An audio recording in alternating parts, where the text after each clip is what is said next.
Buenas tardes a todos. Bienvenidos al Foro América Latina, Sociedad Rural y Postpandemia. Yo soy Joaquín Montes, integrante de Tres Colibris. Estaré moderando la sesión de hoy. A continuación tenemos la ponencia de Héctor Mondragón, donde nos hablará de alimentación en Colombia y los efectos del coronavirus.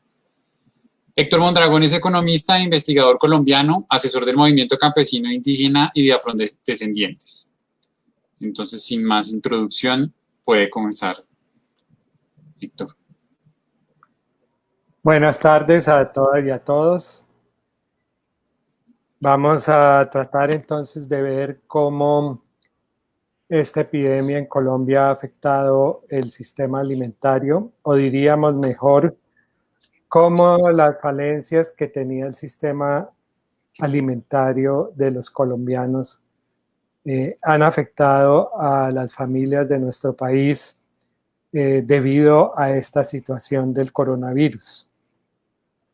Debemos decir que hay una gran crisis económica en este momento.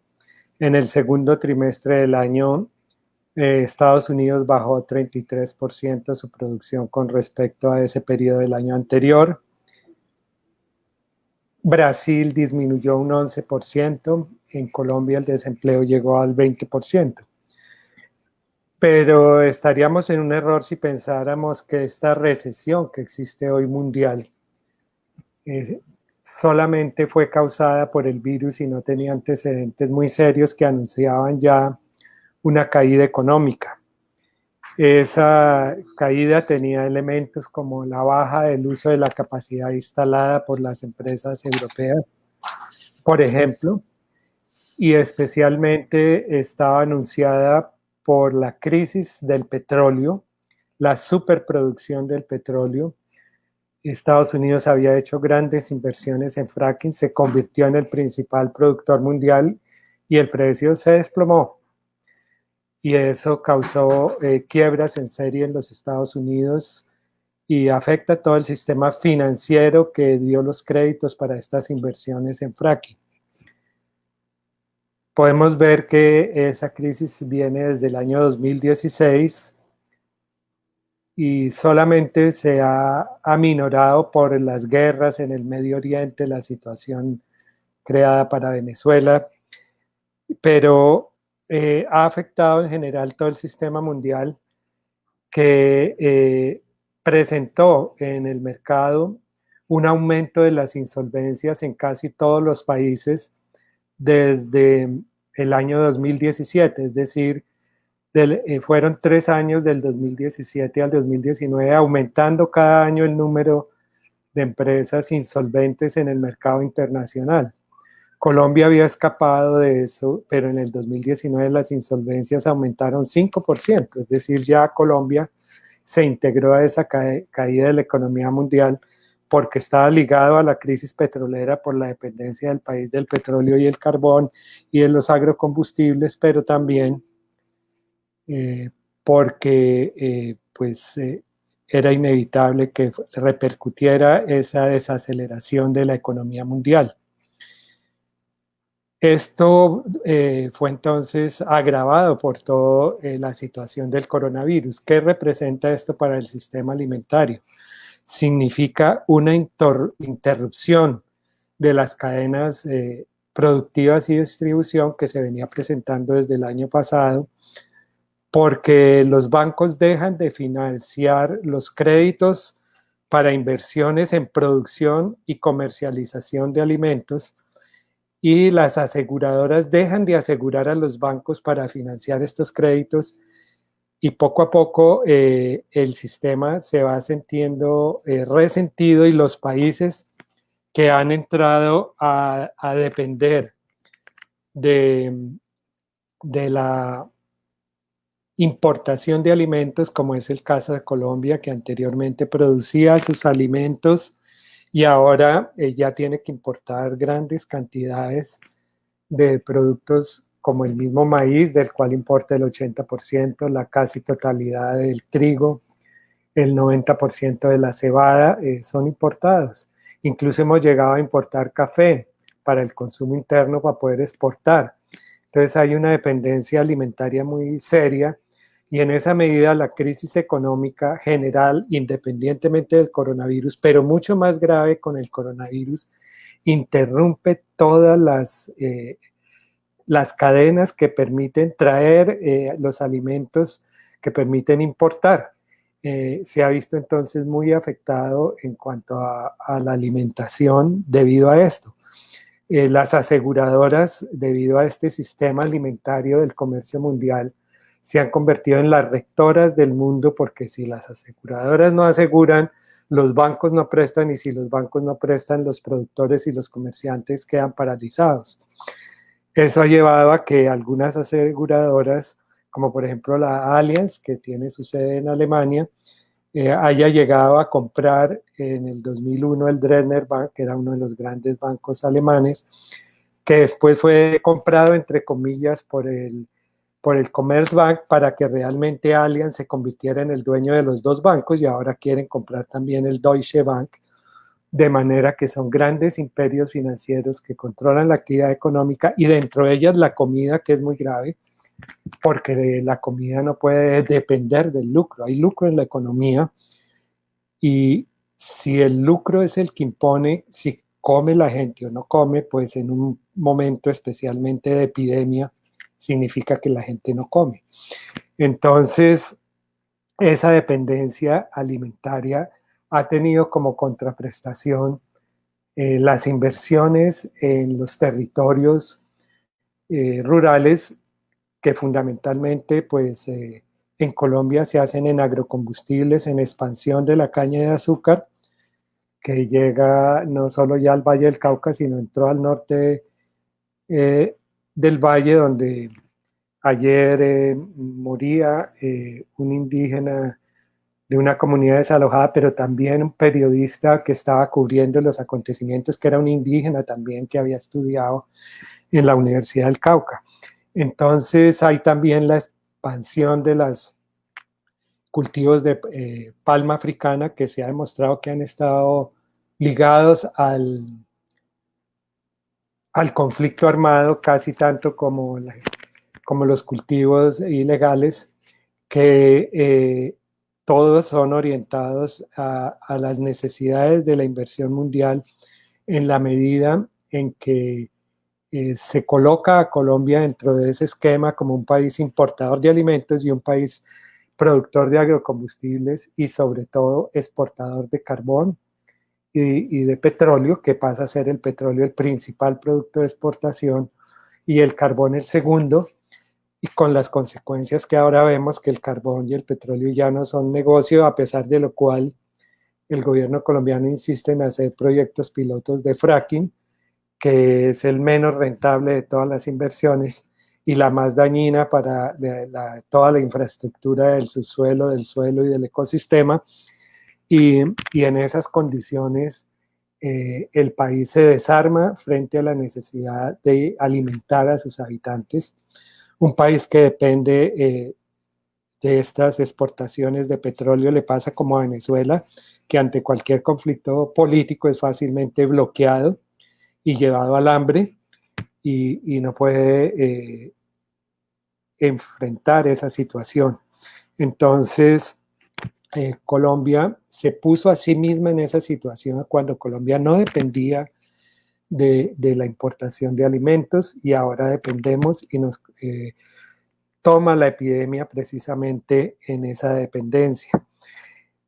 Y al mismo tiempo, ahora pues que el petróleo y el carbón no son negocio, entonces viene el oro se valoriza con la crisis, y entonces viene el oro, ¿no? Pero son inversiones como las explotaciones de oro a cielo abierto, como lo vemos con el carbón a cielo abierto en La Guajira, que dañan totalmente el territorio, que acaban con las comunidades, y que luego apenas cambia la coyuntura mundial, pues ya no son negocios, pero ya el daño fue hecho, ¿no? Entonces, esa es la historia además de nuestros países, la fiebre del caucho, las diferentes bonanzas que terminaron siempre en una depredación de las regiones y en una destrucción de las comunidades, como pasó en la Amazonia con la fiebre del caucho. Y para sostener esto, entonces, se ha construido una infraestructura política. Antes eran los golpes de Estado, en Colombia ha sido el conflicto armado, las masacres, los asesinatos, y los tratados de libre comercio entran en América Latina después de que los golpes de Estado dejan de estar de moda para hacer por las buenas lo que los golpes de Estado hacían por las malas. Es decir, crear una infraestructura jurídica que se salte la Constitución y las leyes del país. Colombia hizo una constitución en 1991 que reconoce muchos derechos de las comunidades indígenas, abrió paso para reconocer a los afro, mucho menos a los campesinos, pero de todos modos crea un marco para defender los derechos de las comunidades, pero los tratados de libre comercio aquí como en otros países son ante todos tratados de inversión que permiten demandar a los países en tribunales de arbitramiento, que en los tratados con Estados Unidos y Canadá y con la Alianza Europea son tribunales privados y que sirven para amenazar a los países e inclusive para sancionarlos, como ha pasado en Ecuador, donde la justicia le ordena a la Texaco Chevron Texas indemnizar a las comunidades y la justicia internacional termina anulando esa sentencia que ni siquiera es una justicia internacional, es un tribunal de arbitramiento privado, termina sancionando con una multa a Ecuador. En Guatemala vemos como una empresa minera fue suspendida su explotación y la empresa acude al arbitramiento, por una parte con el Tratado de Canadá, que la empresa era canadiense, por otra parte con el Tratado de Inversiones con Estados Unidos, y la demanda no solo por cerrar eso, sino por no reprimir a la población para que deje de protestar. Inmediatamente viene en Guatemala entonces una ola represiva que implicó asesinatos de los líderes indígenas de esta región, que implicó ahora la declaración del estado de sitio tanto en las zonas mineras como en las zonas donde se ha expandido la palma aceitera, y que se convierte en una forma de desconocer la Constitución Nacional de los países, sea Ecuador, sea Guatemala, sea Perú, y imponer los beneficios para las transnacionales por encima de la legislación interna, que también se ha tratado de alterar, como vimos en todo lo que antecedió, por ejemplo, a los tratados de libre comercio en Perú, donde se impusieron leyes forestales contra las comunidades de la Amazonia que causaron un conflicto gravísimo en Perú, como vimos aquí en Colombia con el Estatuto Rural, la ley forestal, que fueron anuladas por la Corte Constitucional, como vimos en Colombia con la resolución del Semillas del ICA, que fue una de las causas del paro agrario del 2013, que pretendía que los campesinos no pudieran sembrar las semillas de sus propias cosechas si no estaban registradas en propiedad intelectual de los campesinos. Entonces, todo este garrote jurídico se conjuga con la represión estatal, pero también con la represión ilegal que se hace con los asesinatos de los líderes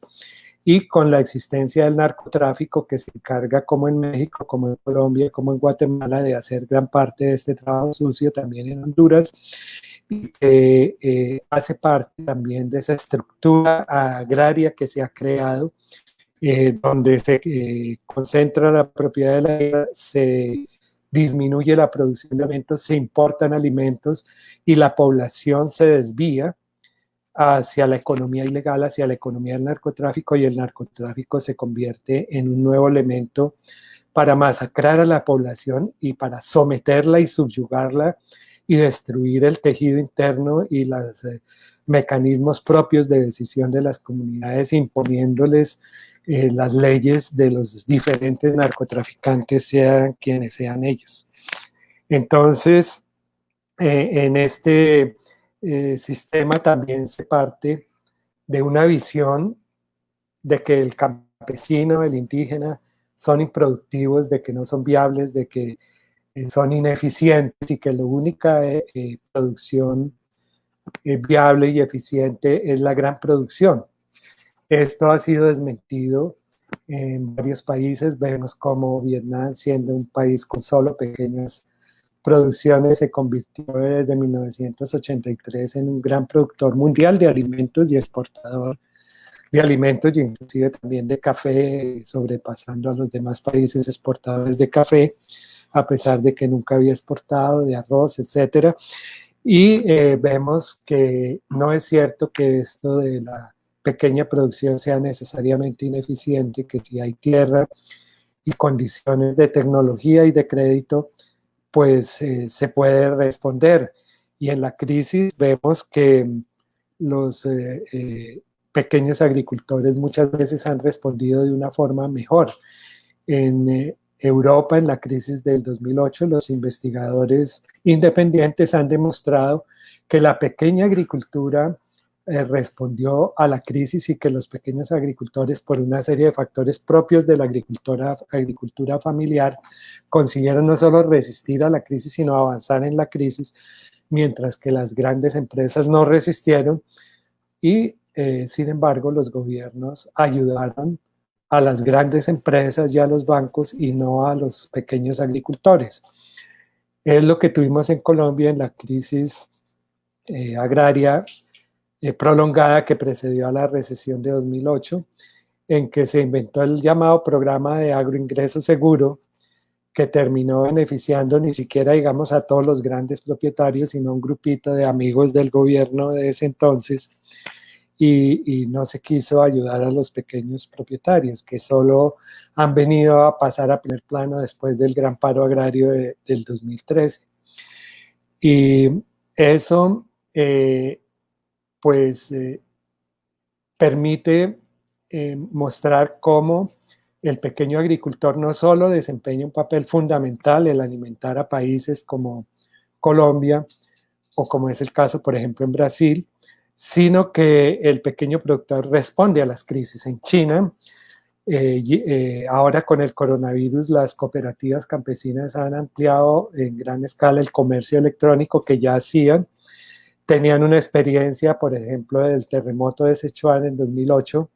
Los estudios muestran cómo las economías campesinas pudieron responderle a la crisis, articulando las ayudas del gobierno a sus propias estrategias de diversificación de cultivos, de aumento del propio trabajo, de desarrollar actividades no agropecuarias independientes y unirlas a la unidad rural, y el comercio, los mercados campesinos.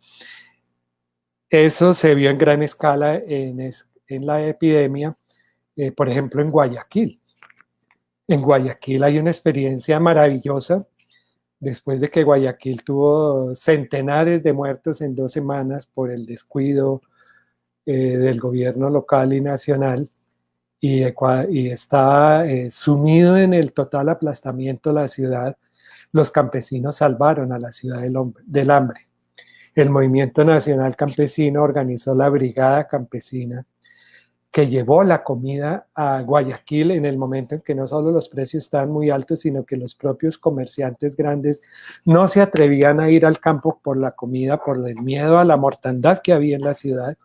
Los campesinos llegaron con todas las medidas, sus tapabocas, sus guantes, su distanciamiento entre las personas, y lograron llevar toneladas y toneladas de alimentos a Guayaquil. 30,000 campesinos están articulados a esas brigadas y ya las han llevado a otras provincias, inclusive organizaron un trueque entre los propios campesinos de alimentos de la sierra con alimentos de la costa, que fue muy exitoso. Son experiencias en gran escala, porque esto fue algo en gran escala, articuladas a pequeños transportadores que también participaron de esto, y a pequeños comerciantes, y que hoy se ha culminado con la organización de farmacias campesinas en las ciudades, que son ventas de plantas medicinales que se han articulado también a los tratamientos de salud de la pandemia. Esa experiencia la podemos ver en Brasil con las ayudas alimentarias que han dado el MST, que ha distribuido gratuitamente miles de toneladas en los barrios pobres de Brasil, también a los habitantes de la calle y también a ciertas comunidades indígenas que tienen condiciones difíciles, como la comunidad de la zona urbana de San Pablo, en Yaraguá, que es una comunidad que acaba de recuperar su territorio legalmente. Antes tenían solo 1 hectárea para vivir 500 familias y ahora pues ya tienen 600 hectáreas, pero necesitaban una ayuda y el MST se las ha dado de alimentos constante, y con la pandemia pues se ha reforzado y les han dado también ayuda técnica, al igual que a los indígenas guaraní Kayogua de Mato Grosso do Sul, que están retomando su territorio y tienen condiciones alimentarias muy difíciles. Y esto se completó en la ciudad de Porto Alegre, donde los activistas urbanos abrieron con movilizaciones calles para establecer mercados de pequeños productores. En caso de Popayán, el Consejo Regional Indígena del Cauca organizó con una organización ejemplar la distribución gratuita de alimentos en los barrios populares de Popayán, en colaboración con las organizaciones propias de los habitantes de los barrios, que organizaron quién recibía la ayuda, cómo se llevó esta ayuda casa por casa para que hubiera concentraciones, y en el caso que hubo que hacer filas, las organizaciones de los barrios mantuvieron la distancia de las filas de manera que cumplieran las orientaciones de los organismos de salud. Entonces son experiencias muy bonitas que inclusive también se han repetido en Europa, en Francia,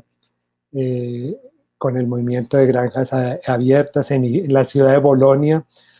con la venta de mercados campesinos por internet, por comercio electrónico y celular. En el caso de Japón existe hace tiempos el Teikei, que son sociedades entre consumidores urbanos y productores de alimento que garantizan un suministro cotidiano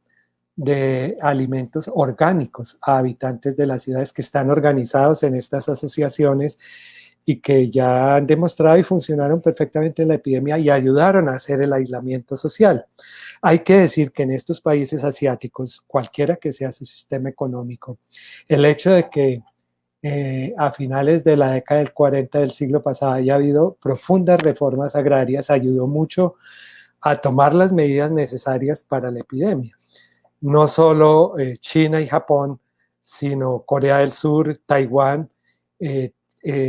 tuvieron grandes reformas agrarias y hay muchos pequeños productores que ya tienen organizados sistemas de distribución de alimentos que fueron claves para que no ocurrieran problemas que han ocurrido en otros sitios,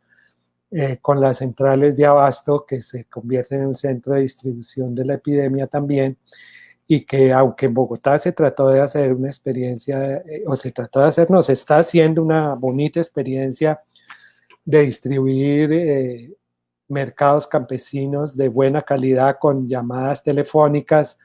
y comercio electrónico. Sin embargo, fue una experiencia de última hora que se perdió tiempo en la alcaldía pasada, porque el alcalde Peñalosa suspendió los mercados campesinos, luego los dejó funcionar nuevamente, pero ya no les dio un apoyo general que hubiera preparado a la ciudad para afrontar esta epidemia con una distribución mucho más segura y eficiente y cuidándose del virus. Esto nos lleva a que la ciudad tiene que preocuparse, las ciudades tienen que preocuparse. Hay mercados campesinos en otras ciudades, por ejemplo en Medellín tenemos desde hace 30 años hay un mercado campesino organizado que beneficia a los campesinos de los 5 corregimientos de Medellín. Y funciona, y en la pandemia ha funcionado y es un ejemplo para el país ese programa de Medellín. En Cali se están tratando de desarrollar. pero eso tiene que ver también con la conciencia de que las ciudades necesitan un cinturón verde, ecológico y productivo, que le garantice el medio ambiente sano y le garantice el abastecimiento, la soberanía alimentaria de cada ciudad. No significa que no podamos comer cosas de otra parte. Se necesita que debemos hacer el esfuerzo para que la región nos suministre los alimentos en la máxima medida posible, en vez de despilfarrar en inversiones para traerlos de muy lejos cuando no se necesita. Hay veces que se puede necesitar.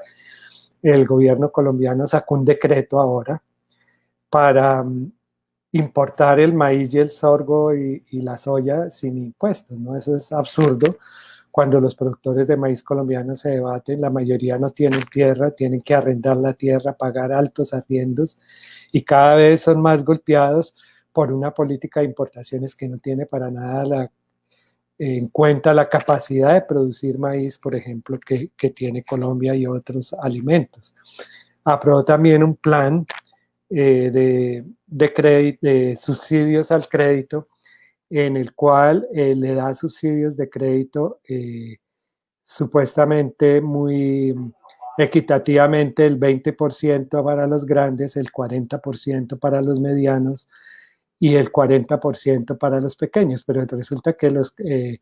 pequeños son el 90%, los medianos el 9% y los grandes el 1%. A pesar de eso, el programa ha sido tan restringido que solo benefició a 100 productores grandes y a 1.800 pequeños, quedándose la mayoría sin cubrir, y a 1.800 medianos. Y en el caso de los pequeños, las tasas de interés siguen siendo tan grandes que, como ha pasado con otras experiencias de crédito comercial, el interés es tan grande que a los campesinos les da miedo, con toda razón, tomar esos créditos y ni siquiera los ha copado, a pesar de que el presupuesto es muy poco, porque no se puede con esos créditos. El crédito con subsidio suficiente que tenía la Caja Agraria se acabó hace tiempos, y eso hace que los campesinos tengan que acudir a otros sistemas de crédito que no son el bancario, sino el crédito personal, que muchas veces es también muy caro, pero que no les amenaza con el embargo y la pérdida de la tierra, como pasa con el crédito bancario. Entonces tenemos que ver que la economía campesina, que sigue produciendo gran cantidad de los alimentos, es fundamental y que hay que apoyarla y que hay que reconocer. Es muy triste saber que el gobierno colombiano se abstuvo de votar la Declaración de Derechos Campesinos de la ONU, que se aprobó recientemente. El actual gobierno se negó a votarla, como se negaron también los grandes países que nos hacen firmar los tratados de libre comercio. Europa se abstuvo, excepto Portugal. Estados Unidos, Canadá y Rusia votaron en contra. Entonces, esa declaración, por ejemplo, nos establece un marco de derechos como el que tiene también la Declaración de Derechos de los Pueblos Indígenas, que también hubo la abstención del gobierno colombiano de esa época, que era Uribe, y el voto en contra de Estados Unidos, de Israel, de Reino Unido, que también votó en contra de los derechos campesinos. Entonces, esas declaraciones, como el convenio 169 de la OIT, que establece los derechos de los pueblos indígenas y que también se aplica a los afrocolombianos en Colombia, a los raizales de San Andrés, que Colombia lo ha firmado y ratificado. Sin embargo, Estados Unidos no lo ha firmado, entonces España tampoco, muchos países europeos. Entonces, las transnacionales que tienen su origen en esos países no tienen que obedecer a esa ley internacional, pero sí se amparan en los tratados de libre comercio y el arbitraje privado. Bien, frente a esta situación que pone en total desventaja a una economía que es la que nos da la comida y el aire y la ecología, el investigador holandés James van der Ploeg propone como respuesta a la epidemia recuperar esa idea que hemos sostenido en los movimientos de las comunidades rurales,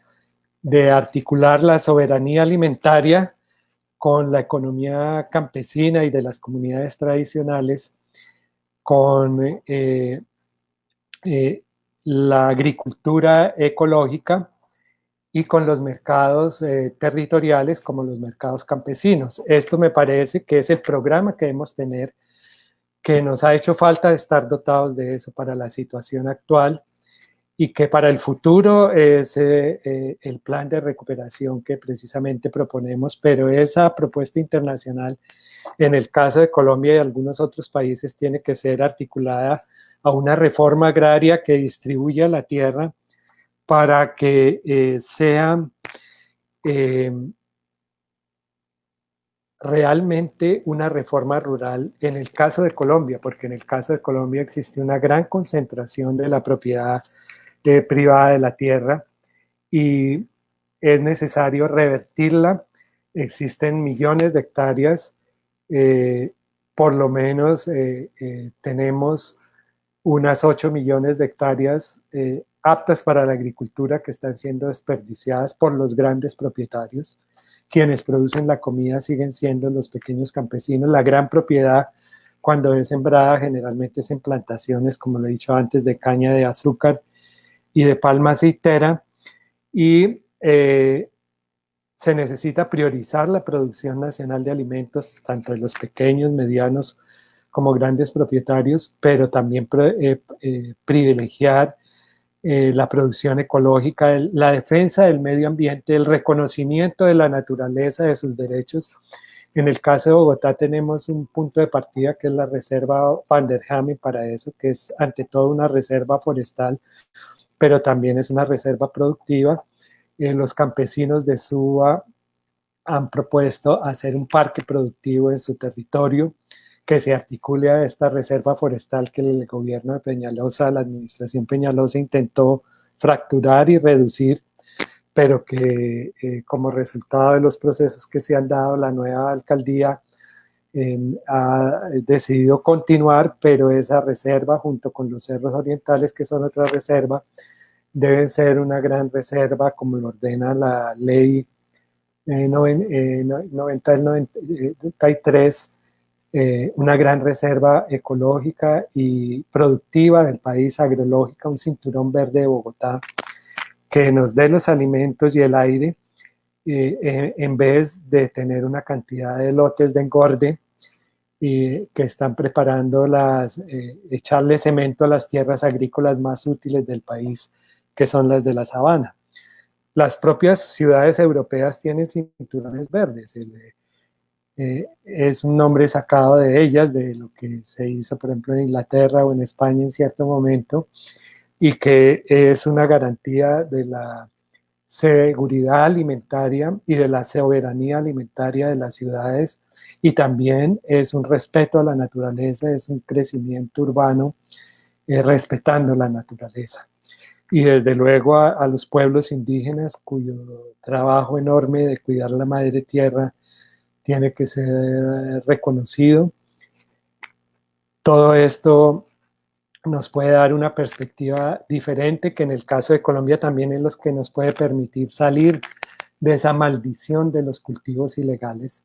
que han sido el resultado precisamente de esa conjunción de concentración de la propiedad de la tierra, importación desenfrenada de alimentos y de violencia y de conflicto armado, y han contribuido a mantener esa violencia y siguen contribuyendo a eso, y que nos puede sacar también de esa dependencia de exportaciones que destruyen la naturaleza y fuera de eso están sujetas al vaivén de los ciclos del mercado internacional, como es el caso de los combustibles y agrocombustibles. Es una propuesta, entre otras, concreta, que tenemos y que sustentamos desde la época en que con los pueblos indígenas, las comunidades campesinas y los afrocolombianos aprobamos hace más de 15 años el mandato agrario, que era un programa y es un programa que enfrentamos a todos los proyectos que tenía entonces el gobierno de Uribe, de estatuto rural, de ley forestal, de aumento de la explotación petrolera, y que el no haberlo asumido nos tiene en la situación que tenemos, pero tenemos la gente que sigue dando en Colombia con su trabajo, con su esfuerzo diario, su vida para lograr que tengamos un país diferente y que los colombianos tengamos comida, salud y un medio ambiente sano. Muchas gracias y dejaré a ustedes para que hagan las preguntas o aportes que tengan a bien.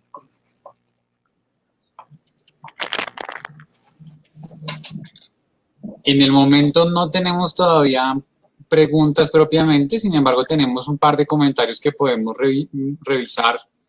El colectivo Alza la Voz Suba comenta: la pérdida de fuerza de los mercados campesinos fue una pena en la ciudad de Bogotá. Entonces, pues sí, es cierto que hubo un problema, digamos, en el papel que han jugado, porque todavía no han dejado de jugarlo, en la alimentación de Bogotá. ¿Que podría comentar algo al respecto? Bueno, en Bogotá participé en su momento desde el año 2004 en la organización de los mercados campesinos que realmente se pudieron realizar a partir del 2005 en 8 zonas de la ciudad en asociación con las juntas comunales de varios sectores de Bogotá. Fue un trabajo que cobró fuerza por lo menos una vez al año, a veces 2 veces, los campesinos con la colaboración de las alcaldías de los municipios y también del distrito, realizaron mercados en la Plaza de Bolívar sumamente grandes y que cosa que además de tener un efecto de darle una buena comida a la gente, pues tenía el efecto de mostrarle a la población cómo son de importantes los campesinos para producir su comida y por otra parte mostrarle a los campesinos cómo pueden vender sus productos y el procesamiento de sus productos con mucho mayor ingreso. Esa idea del procesamiento que sacamos de allí nos llevó a una propuesta que también hago, y es que las redes de mercados campesinos deben articularse a redes no solo de pequeños tenderos y pequeños transportadores y pequeños comerciantes, sino deben articularse también a procesos de procesamiento de los alimentos realizados en la ciudad por la población pobre que también tiene hambre. Esa propuesta que se ha llevado a cabo en algunos países asiáticos lleva a que los propios pobladores de las ciudades, también en Suecia, que tienen problemas de bajos ingresos, generen un ingreso con la producción de alimentos procesados y que la solución de su problema de comida haga parte también de una contribución que hacen ellos de nuevo valor agregado a la sociedad, procesando esos productos de los pequeños agricultores y distribuyéndolos, vendiéndolos en sus barrios, en los lugares donde viven, y que era la idea que teníamos nosotros hacia el futuro y que creo que es algo que puede servir en el proceso de recuperación de la pandemia cuando se acabe la pandemia, porque en Colombia todavía la curva se volvió a elevar gracias al Día Sin IVA y otras iniciativas oficiales.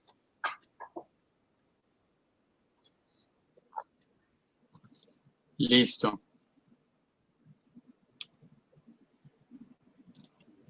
Otra pregunta es: ¿por qué los mercados campesinos son tan importantes? Supongo que también se está refiriendo, digamos, durante la pandemia, que es el caso que estaba comentando de Guayaquil, por ejemplo, como para la recuperación. Sí, en el caso de Guayaquil hemos visto una ayuda que en buena parte los campesinos vendieron a precios muy bajos y eso fue una ayuda que salvó del hambre a la ciudad.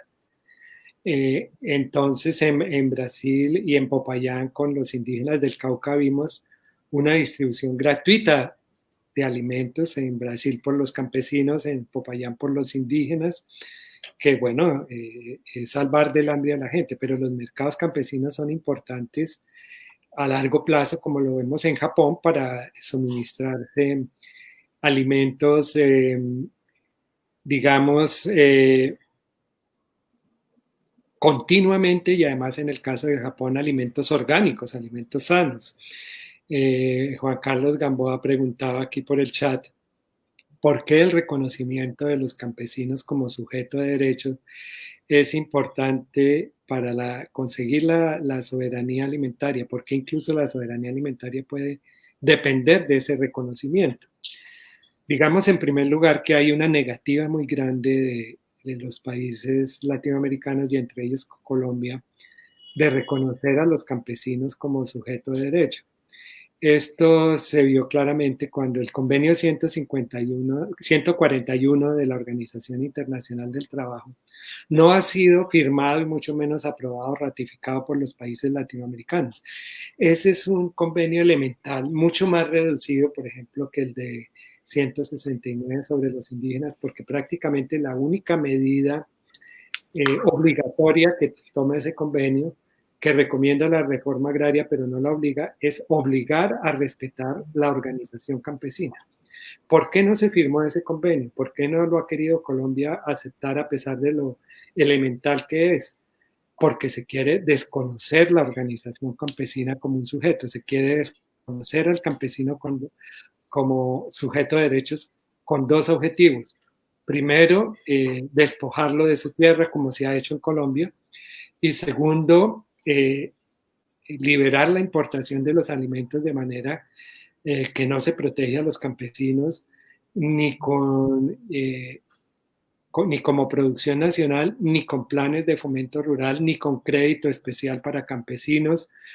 ni con planes de comercialización especiales para campesinos. Entonces, por eso no se quiere reconocer.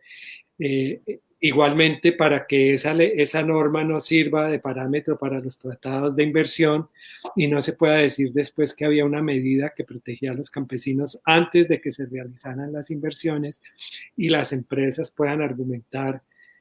que se está violando sus derechos y sus contratos y con cualquier ley que se haga para beneficiar la producción campesina.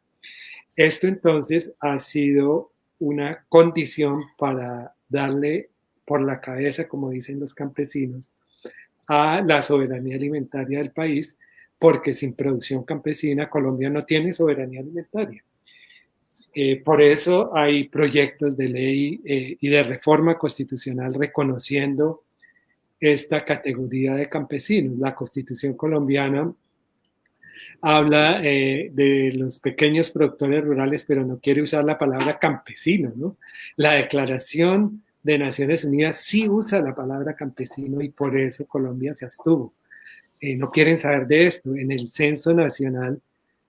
fue necesario una sentencia judicial para que el DANE hiciera una encuesta. No quisieron incluirlos en el censo como campesinos. Le tienen miedo a la palabra campesinos. Y eso es porque hay otra idea de lo rural que es el comercio exterior, los combustibles, las inversiones de minería, de petróleos, las represas hidroeléctricas y no la idea de la soberanía alimentaria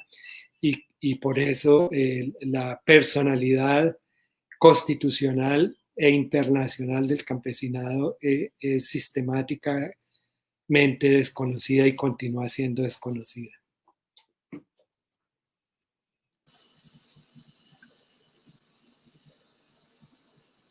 Por ahora no tenemos tampoco más preguntas. Sin embargo, yo tenía una también, pues porque vemos en esta situación que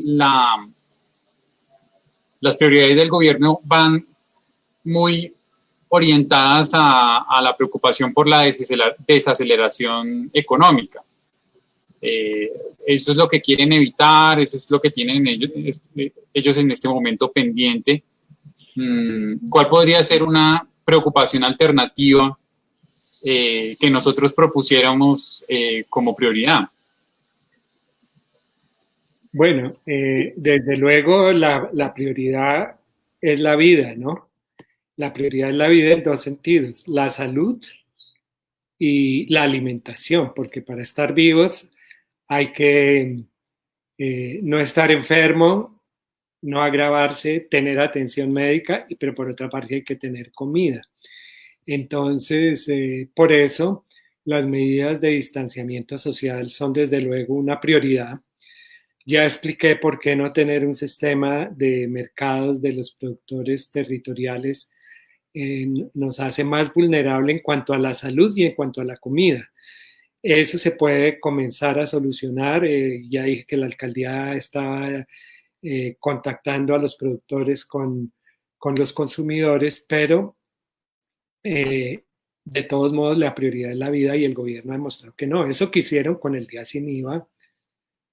es absurdo totalmente, es romper la prioridad. Ahora, cuando ellos dicen la prioridad es la economía, ¿a qué economía se refieren? La economía no es abstracta. La economía es la economía de la gente. La economía es primero que todo comer, ¿no? Y la economía también es que los que producen la comida puedan hacer llegar sus productos a quienes la necesitan. Para eso se han establecido también las ayudas de emergencia que están dando los diferentes países. La ayuda de emergencia de Colombia es de las más reducidas del mundo, es menos de la mitad de lo que están dando en Brasil y alcanza a menos de la tercera parte del porcentaje de población que está alcanzando en Brasil. Y eso llevó a que el desempleo afectara rápidamente a Colombia, porque la ayuda, las ayudas de emergencia tienen que ver con la prioridad de la vida, pero también tienen que ver con un plan económico para la crisis. El hecho de que el Estado haga una inversión pública, un gasto público en un momento de crisis, pues no es algo nuevo y fue convertido como parte de la teoría económica en la Gran Depresión del 30 en Estados Unidos con el New Deal. Es imposible mantener cualquier tipo de economía en un periodo de crisis como si no es con ayudas del Estado, que entre otras cosas son la forma de activar los mercados, porque ocurrió en el 30 y estaba pasando en Colombia ahora, que la gente no tiene que comer en las ciudades, las banderas rojas se izan en las ciudades y por el hambre y los campesinos no tienen cómo vender, ¿no? Vimos cómo los productores de cebolla tenían que botar la cebolla que producían. Hemos visto superproducción de leche cuando la gente no tiene leche en los barrios populares. Hemos visto cómo los productores de fresa en el sur del país estaban también botando su producción porque no tenían cómo comercializarla. Y si no hay plata para comprar, pues los que tienen los productos listos, no solo de comida, sino toda la producción acumulada que había, no se vende. Y la forma de venderlo no es con el día sin IVA, que entre otras cosas no vendió productos nacionales, sino televisores de 60 pulgadas hechos en el exterior. Entonces, cuando se saca un decreto liberando la importación de maíz y sorgo, se está priorizando la economía, pero la economía de los importadores. Cuando se hace un día sin IVA, se está privilegiando la economía, pero la economía de los que han invertido en todos estos productos que se vendieron en el día sin IVA, no es la economía de la mayoría de los colombianos.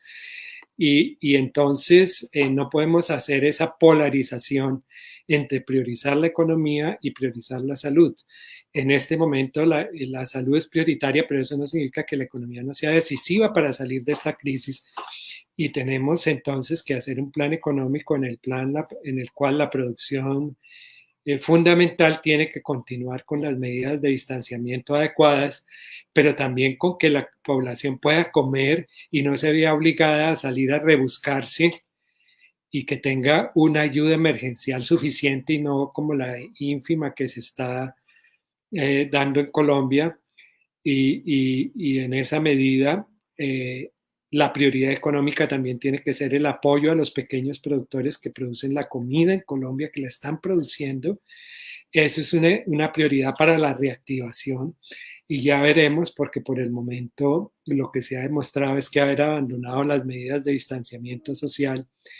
hizo que la epidemia se reactivara en varias ciudades, como es el caso de Bogotá, Cali, Barranquilla, por ejemplo, incluso en Medellín, y eso solo se puede contrarrestar si se apoya la alimentación tanto con la ayuda emergencial en dinero como con el apoyo a los pequeños productores y pequeños comerciantes que puedan llevar a la comida, como vimos que lo hicieron en Guayaquil por iniciativa propia y sin ayuda del gobierno, los campesinos de los alrededores de la ciudad. Es eso, y con un plan a largo plazo esperamos que con una reforma rural que incluya una redistribución de tierra, una reforma agraria, en Colombia no se sigan izando banderas rojas en los barrios populares de las ciudades. Listo. También nos preguntan por precisamente a qué se deberá el miedo a la palabra campesino. Dice, ¿será que es porque aporta más identidad que solo como un sujeto productivo?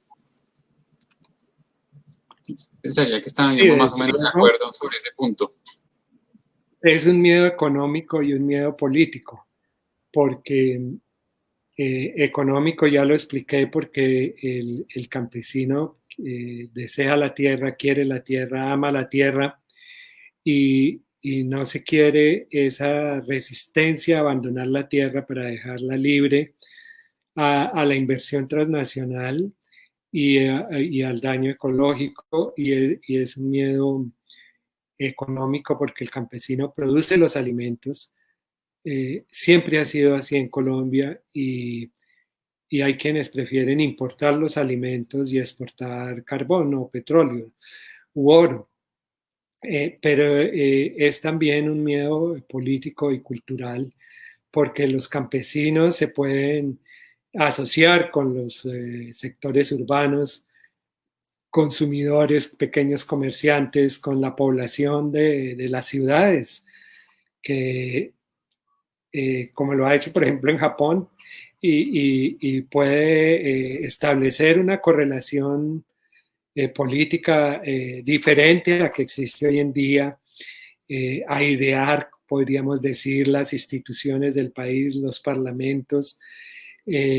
romper los poderes locales de los latifundistas, de los gamonales, de los narcos, y establecer un nuevo sistema político en Colombia, unas relaciones diferentes, con sus acuerdos, con sus alianzas, tanto con los indígenas, afros, como también, que es a lo que le tienen miedo, con la población urbana. Por eso vimos cómo la Reserva Campesina del Sumapaz, después de hacer todos los procedimientos jurídicos exigidos por la Ley 160 y los decretos reglamentarios para constituir la reserva, ya estando todo completo, audiencias públicas, el respaldo de la población que vive en el Sumapaz, en esta localidad, por una parte el alcalde Peñalosa y por otra parte el Ministerio de Defensa, que es una sorpresa, ¿no? Salieron los ministros de Defensa del gobierno anterior de Santos y de Uribe como Ministerio de Defensa, oponiéndose a que se constituyera una reserva campesina en Sumapaz. Entonces hay un miedo a esa articulación de los sectores rurales con la población amplia de la ciudad. Bogotá es una ciudad que de todos modos ha logrado una mayor participación política de la ciudadanía, que lo hemos visto en las elecciones que ha habido. ¿Cuál es la participación de Bogotá? ¿Cómo vota Bogotá? Con mucha más independencia. Desde luego también hay intentos de fraude, lo vimos en la elección del Consejo reciente, y en otras oportunidades también hay trasteo de votos, como los que se hicieron durante la alcaldía de Peñalosa Sumapaz, pero de todos modos la ciudadanía de Bogotá vota con mucha mayor libertad, y no se quiere, por ejemplo, que Sumapaz, ya hay otra reserva campesina en Cabrera, cerca a Sumapaz, y no se quiere que Bogotá, que es una ciudad rodeada de campesinos, de Cundinamarca, de Boyacá, los boyacenses alimentan Bogotá y Boyacá ya está también tomando conciencia política. Ya los gobernadores de Boyacá no son de los gamonales de turno, ya muchos alcaldes tampoco. Entonces se tiene miedo a ese fenómeno político que rodea a Bogotá, afortunadamente, y que exige unos cambios sociales y no simplemente una reforma rural. Buenísimo. Tenemos un tema más que nos traen dos comentarios. Nos toca intentar ser breves porque no tenemos sino 5 minutos y nos falta hacer las lecciones y aprendizajes. Pero son alrededor de la revalorización del campo, de los urbanos que van hacia la ciudad y el término de neocampesinos, que es un poco polémico, de hecho ya de por sí. Entonces ese fenómeno, ¿cómo ha afectado últimamente estas decisiones gubernamentales?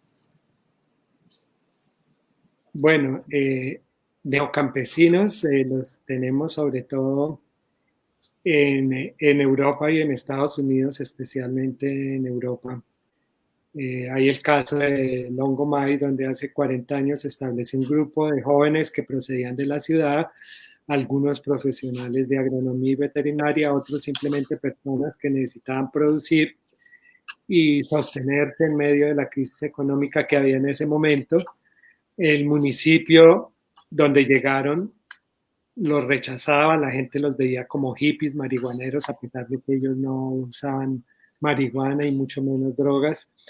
Y ellos se establecieron, hicieron, y hoy en día la población del municipio elige a los miembros de esa empresa comunitaria, de esa cooperativa y de esa comunidad, como la mayoría de los concejales pertenecen sin que ellos sean mayoría, ¿no? Y han llegado y existen otras experiencias también en Europa. Hay gente que quiere volver al campo. También tenemos el caso en Europa de migrantes que eran campesinos en sus países y han llegado a ocupar las fincas abandonadas de municipios en España o en otros países europeos que han decidido facilitarles que adquieran o arrienden barato estas tierras, y campesinos del Medio Oriente y de Latinoamérica hoy entran. En esta semana supe la noticia de Leonora Castaño y Luis Carlos Acero, dirigentes campesinos de Colombia, Leonora de la Asociación de Mujeres Campesinas Indígenas y Negras, que han logrado comprar una finquita cerca de Valencia y se han vuelto otra vez campesinos. Estos no son neocampesinos, sino podríamos decir desplazados reciclados que han vuelto al campo a pesar de estar en el exilio y fuera del país. Y claro, conozco en Colombia casos de gente que también se ha ido a cultivar al campo, ¿no? Otros jóvenes se contentan con tener huerticos en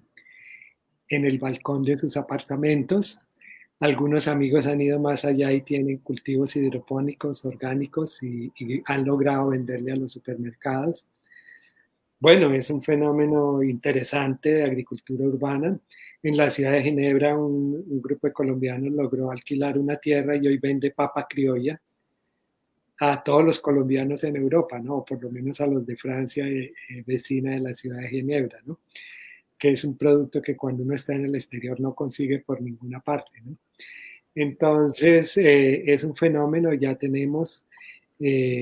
hay personas jóvenes, los invito a que se integren a estas experiencias y que se unan a los campesinos, a los indígenas que están dando esa lucha tan importante por darle